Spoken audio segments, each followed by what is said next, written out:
अस्सलामुअलैकुम दोस्तों, तुसीं वेख रहे हो मेरा पंजाब टीवी तो मैं तुहाडा मेज़बान मुहम्मद लतीफ़ खरल। दोस्तों सब तो पहले अपने चैनल करो सबसक्राइब तो नाल बैल आइकन करो प्रेस ताकि साडी हर नई आने वाली वीडियो का नोटिफिकेशन सब तो पहले तुहाडे तक पहुँचे। दोस्तों रोज़ाना निस्बत अज भी तुहाडा वीर तुहाडे वास्ते एक गाय की वीडियो लैके हाज़र है। उम्मीद करांगे कि तुहानूं ये वीडियो पसंद आएगी। तो सब तो पहले कैमरामैन तुहानूं गाय दिखाएगा, कैमरा नज़दीक करके। ताज़ा सूई है, तकरीबन होनी 15 तो 20 मिनट। कितनी देर होगी? 15 तो 20 मिनट। 15 तो 20 मिनट होए ने। सूई है पिछे बच्चा जी, बच्चा यह बच्चा है, इस दे पिछे यह थोड़ी नज़र सामने गाय। कैमरामैन तुहानूं दिखाएगा तसल्ली नाल। यह सिंह देख रहे हो,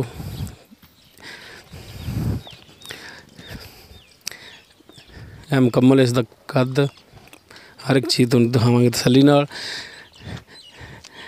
माशाअल्लाह बड़ा सोहना वाना। तो थान ले खड़ी, अगले थान जिहड़े ने वो वड्डे ने, पिछले थोड़े ने, थोड़ी नज़रां दे सामने। बैक साइड तो दिखाई माशाअल्लाह चंगा वाना लई खड़ी।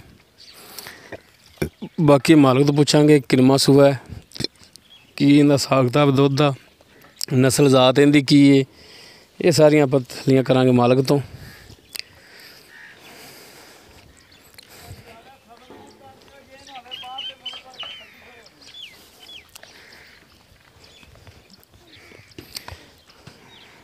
देखो जी माशाअल्लाह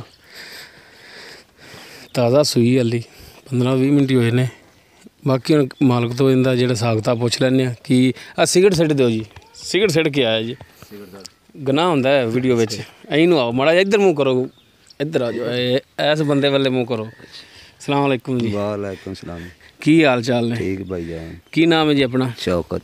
शौकत, अच्छा चाहे शौकत ये दसो अपनी जी गाय किहड़ी नस्ल दी है? ये साहिवाल क्रास है जी। साहिवाल दे विच क्रास है। हाँ जी। अच्छा एक किनमा सूआ सूई है? तीसरा सूआ। तीसरा। हाँ जी। ये पिछले सूआं विच घर दी या खरीद के लियाई जी? नहीं घर दी। घर दी। पिछले सूआं किन्ना कर दी रही दुध? 14-15 लीटर जी। 14-15 लीटर टोटल कर दी रही या बच्चे नूं? बच्चे नूं छड्ड ते। बच्चे नूं छड्ड के बच्चे नूं किन्ना कुछ पवा लैंदे सी तुसीं? बच्चा मतलब राज ते पिछां हट जांदा सी। अच्छा राज के पिछां हट जांदा, फिर तुसीं चोंदे सी। हाँ जी। सही हो गया। अच्छा हुण इहदा जिहड़ा कोई मुनासिब जां प्यार मुहब्बत वाला जिहड़ा रेट है वो दसो। 170 है भाई जान। 1,70,000। हाँ जी। इहदे विच साडे नाल कोई कमी पेशी रेट दे विच करोगे? कोई कर लांगे। किन्ना को कर लोगे? कोई आसरा ही करांगे। अच्छा आसरा ही करोगे, खुले दिल नाल नहीं? कर दी खैर किहड़ा व्यापार दी यार भी सानू घाटा पै जाएगा। नहीं अगे भी लगदे पैसे ने, ये नहीं भी लगदे। अच्छा जी अगे भी लग रहा है। सही हो गया। लो दोस्तों भाई शौकत 1,70,000 डिमांड कर रहे हैं, लेकिन इहदे विच अपने नाल कमी पेशी लाजमी करनगे। दोस्तों उम्मीद करांगे तुहानूं साडी अज दी वीडियो पसंद आएगी। साडी वीडियो पसंद आए इन लाइक करना, शेयर करना, अपने कमेंट्स का इजहार करना। साडा WhatsApp नंबर है 0321 57 29 251। इस दे नाल ही मुहम्मद लतीफ़ खरल दे वो इजाज़त। मिलने नैक्सट वीडियो ते। अल्लाह हाफ़िज़।